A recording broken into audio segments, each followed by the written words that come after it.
পুজো তো চলেই এলো, অনেকদিন স্কিন কেয়ার করাও হয়নি, তাই ভাবলাম তোমাদের সাথে night time skin care routine share করা যাক। তো ফার্স্টে আমি একটা বেবি অয়েল নিয়ে ভালো করে মাসাজ করে নিয়েছি ক্লিনজারের জন্য।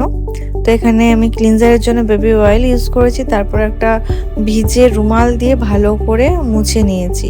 আর দেখো কতটা ময়লা বেরোলো, অনেক দিন করা হয়নি সত্যি কথা বলতে। তারপরে আমি ইউজ করেছি এখানে লোটাসের এপ্রিকট স্ক্রাব। এই স্ক্রাবটা কি বলবো, অসাধারণ, আমার তো খুবই ভালো লাগে। আর এটা আমার প্রায় কতবার যে আমি কিনেছি সেটা বলে বোঝাতে পারবো না, খুবই সুন্দর। তোমরা পারলে ইউজ করতে পারো।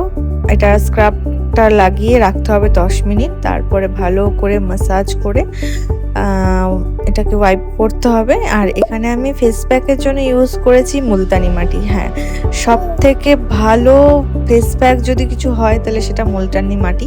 এখানে আমি একটু দুধ আর মধু দিয়ে মুলতানি মাটিটাকে মিক্স করে আমি এখানে ফেস প্যাকের জন্য এটা ইউজ করেছি। তারপরে ভালো করে লাগিয়ে রেখে মুছে ফেলতে হবে। আর তারপরে আমি এখানে ইউজ করছি টনিমোলের মুচি টোনার। এই টোনারটা কি বলবো, এটা অসাধারণ একটা টোনার, খুবই ভালো। তারপরে আমি এখানে ইউজ করেছি কোসারেক্সের স্নেল মিউসিন। তোমরা এখানে তার ময়শ্চারাইজার ইউজ করতে পারো। আমি এখানে ময়শ্চারাইজার ইউজ করিনি, কারণ টোনার আর এই মিউসিনটাই আমার স্কিনটাকে প্রচণ্ড হাইড্রেটেড করে রাখে।